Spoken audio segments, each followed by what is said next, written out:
ওদের কাছে পিস্তল ছিল আর চাকু ছিল। চাকু এইভাবে টাকাইছে, টাকানোর পরে বলতেছে আমরা যেদিকে নিয়ে যাচ্ছি ওদিকে চলো। সাগর পাহাড়ের মাঝখানে বয়ে গেছে দীর্ঘ ৮০ কিলোমিটারের মেরিন ড্রাইভ। কখনো উত্তাল ঢেউয়ের আছড়ে পড়া, আবার কখনো কখনো দল বেঁধে লাল কাঁকড়ার ছুটে চলা আর পাহাড়ে শ্রেণীবিন্যাসের অপরূপ দৃশ্য। সব মিলিয়ে দীর্ঘ এই মেরিন ড্রাইভের নয়াভিরাম প্রাকৃতিক সৌন্দর্য মোহিত করে ভ্রমণ পিপাসুদের।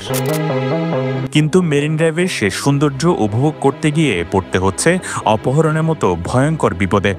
সেখানে সৌন্দর্যকে কাজে লাগিয়ে অপহরণের ভয়ঙ্কর ফাঁদ গড়ে তুলছে অপরাধীরা। মেরিন ড্রাইভে ঘুরতে গিয়ে সে ফাঁদে আটকে যাচ্ছে ভ্রমণ পিপাসুরা, যার প্রমাণ মেলে শনিবার মধ্যরাতের অপহরণকারীর জিম্মি ঘর থেকে ভিকটিম উদ্ধারের ঘটনায়।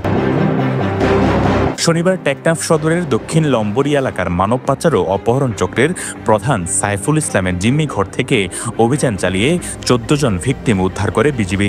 তবে সেখান থেকে কাউকে আটক করা সম্ভব হয়নি।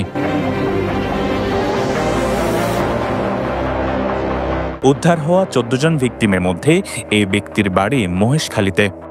কয়েকদিন আগে মামাতো ভাইয়ের সাথে ঘুরতে কক্সবাজারে এসেছিলেন তিনি। পরে তারা একটি সিএনজি অটোরিকশা ভাড়া করে মেরিন ড্রাইভের সৌন্দর্য উপভোগ করতে রওনা দেয়। হিমছড়ি ইনানি পাটোয়ারটেকের সৌন্দর্য উপভোগ করার পর টেকনাফের বাহাতছড়া এলাকা অতিক্রম করতেই ফাঁদ পেতে বসেন সিএনজি অটোরিকশা চালক। সিএনজি অটোরিকশার চালক তার এক পরিচিত ব্যক্তির সাথে দেখা করার কথা বলে সিএনজি থামাতেই অস্ত্রধারী ৫ জন ব্যক্তি তাদেরকে জিম্মি করে নিয়ে যায়। পরে সুপারি বাগানের ভেতর সাইফুলে জিম্মি করে নিয়ে গেলে সেখানে তারা আরও ১২ জন অপহৃতকে দেখতে পায়। এরপর শুরু হয় মুক্তিপণ আদায়ের নির্যাতন। আমরা মেইন ড্রাইভে ঘোরার জন্য একটা চেঞ্জ নিচ্ছি কলাতলি মোড় থেকে। তাহলে আমরা প্রথমে হিমচরি দেখছি, হিমচরি দেখার পর কাঁকড়া বিক্স আসছি, কাঁকড়া বিক্সের পর মিনি বান্দরবনে গেছি, মিনি বান্দরবনে নিয়ে গেছি, ইনানির পর পাটোয়ার টেক আসছি। পাটোয়ার টেক আসার পর উনি বলতে আমরা এদিকে আর আসতে চাচ্ছি না, আসবো কিনা এরকম দ্বিধাদ্বন্দ্ব করে গেছি। চেঞ্জওয়ালা বলতেছে ওদিকে তো আরো অনেক সুন্দর জায়গা আছে, দেখার মতো টেকনাফ 0 পয়েন্টের ওদিকে আরো অনেক জায়গা আছে, চলো ওদিকে যাই। উনি বলতেছে আমার একটা বন্ধু আসবে, ওনার সাথে কি 2 মিনিট কথা বলা যাবে কিনা। আমি বলতেছি অবশ্যই বলা যাবে। ওর বন্ধু আসার নাম করে আসছে কি 5 জন ছিনতাইকারী অপহরণকারী। ওদের কাছে পিস্তল ছিল আর চাকু ছিল। চাকু এইভাবে টাকাইছে, টাকানোর পরে বলতেছে আমরা যেদিকে নিয়ে যাচ্ছি ওদিকে চলো, কোনো কথা বলবো না। যাওয়ার পরে একটা সুয়ারি বাগানের মধ্যে আমাদেরকে ঢুকাইছে। ঢুকানোর পরে দেখতেছি একটা রুমের মধ্যে ঢুকেছে, রুমের মধ্যে আমাদের মতোই আরো 12 জন আছে। এখানে দেখতেছি সবাই কান্নাকাটি করতেছে। তখন আমরা বুঝলাম আমরা অপহরণ হয়ে গেছি। শুধু তিনি নয়, তার মতো এই যুবকও ঘুরতে গিয়েছিলেন টেকনাফে।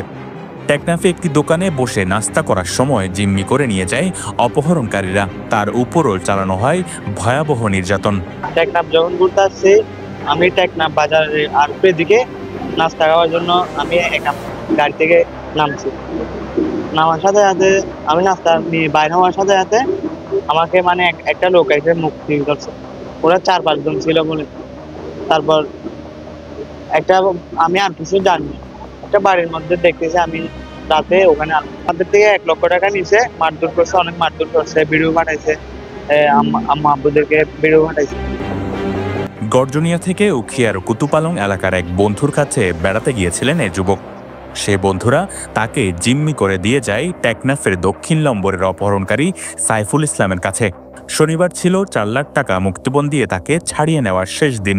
টাকা না দিলে তাকে হত্যার হুমকি দিয়েছিলেন অপহরণকারী সাইফুল। শেষ পর্যন্ত বিজিবির অভিযানে শনিবার মধ্যরাতে উদ্ধার হন তিনি। আমি আসছি যে কুতুপালং এক বন্ধুর কাছে, ওখান থেকে উনি বলতেছে উনিও জড়িত ওখানে। হ্যাঁ, উনি বলতেছে আসলে টেকনাফ ঘুরতে আছি, আমাকে নামাই দিয়ে উনি ফাড়ার দোকানে ঢুকছে, গাড়িটা টান দিয়ে আর 2 জন আছে, অস্ত্র ধরে মাথার মধ্যে চাকু ধরছে, একজনের আরেকজন অস্ত্র ধরছে, আমাকে নিয়ে গেছে একটা সুপারি বাগানের বাসা বোতল নিয়ে গেছে। নিয়ে যেয়ে প্রথম মার দিছে আমাকে লাথি কিল। আমি সহ্য করতে না পারে আব্বু নম্বর দিয়ে দিয়েছি, আব্বুকে কল দিছি। আমার টাকা দেওয়ার ডেট ছিল কালকে। আমার আব্বুকে বলছে কালকে যদি টাকা না দিত আমাকে মেরে দিত। এই 3 জনের মতো বাকিরাও কেউ মেরিন ড্রাইভে ঘুরতে গিয়ে আবার অনেককে জিম্মি করে নিয়ে যাওয়া হয় টেকনাফে, যাদেরকে শনিবার উদ্ধারের পর রোববার পরিবারের কাছে হস্তান্তর করে বিজিবি। স্বজনদের অক্ষত অবস্থায় ফিরে পেয়ে আবেগ আপ্লুত পরিবারের সদস্যরা। তাই উনি বলছে যে তোমার স্বামী এরকম টেকনাফে আমাদের এখানে চলে আসছে, কি মালয়েশিয়া যাওয়ার জন্য। ওদেরকে আমরা গ্রেপ্তার করেছি। ওদের জন্য টাকা দিতে হবে 50,000। আমার শাশুড়ি বলছে যে আমরা উত্তরাধিকারী, আমরা থেকে খাইতে বাদ নাই। আমার একটা ছেলে উনি কামাইলে খাই, আমরা না আনলে খাই না, এরকম বলছে। তো আল্লাহর ওয়াস্তে আমার ছেলেকে তোমরা ছেড়ে দাও, না টাকা দিই নাই আমরা। অনুসন্ধানে জানা গেছে মেরিন ড্রাইভ কেন্দ্রিক অপহরণ ও মানব পাচারের মূল হোতা টেকনাফের দক্ষিণ লম্বরি এলাকার সাইফুল ইসলাম। তার নেতৃত্বে সেখানে শতাধিক অপহরণকারী সক্রিয় রয়েছে। লম্বরি সহ বেশ কয়েকটি এলাকায় জিম্মিঘর রয়েছে। এসব জিম্মিঘরে মেরিন ড্রাইভ এবং বিভিন্ন এলাকা থেকে অপহরণের পর জিম্মি রাখা হয় ভুক্তভোগীদের। পরে মুক্তিপণ নিয়ে কিছু লোক ছাড়া পেলেও অনেক ভুক্তভোগীকে সাগর পথে পাচার করা হয় মালয়েশিয়ায়। তথ্য বলছে মাস দুয়েক আগে সাইফুলের দক্ষিণ লম্বরের জিম্মিঘর থেকে বেশ কয়েকজন ভুক্তভোগী পালিয়ে এসেছিলেন। পরে তারা পালিয়ে যাওয়ার সময় সাইফুল সিন্ডিকেটের হাতে খুন হন এক ভুক্তভোগী, যার বাড়ি রামুর দক্ষিণ মিঠাছড়িতে। এরপর পুলিশ কয়েক দফা অভিযান চালিয়েছিলেন। সর্বশেষ গত এপ্রিলের শেষের দিকে বিজিবিও অভিযান চালায় সাইফুলের জিম্মিঘরে। সে সময় মামলাও হয়েছিল, কিন্তু তবুও থামানো যায়নি তাকে। সর্বশেষ শনিবার রাতে অভিযান চালিয়ে সাইফুলের জিম্মিঘর থেকে 14 জন ভিকটিমকে উদ্ধার করা হয়। তবে এই সময় সাইফুলকে আটক করা সম্ভব হয়নি। বিজিবি বলছে অপহরণ থেকে মুক্তিপণ আদায় এবং মালয়েশিয়ায় পাচারের বড় একটি সিন্ডিকেট নিয়ন্ত্রণ করে সাইফুল এবং তার সিন্ডিকেটের সদস্যদের গ্রেপ্তারে বিভিন্ন কৌশল অবলম্বন করছে বিজিবি।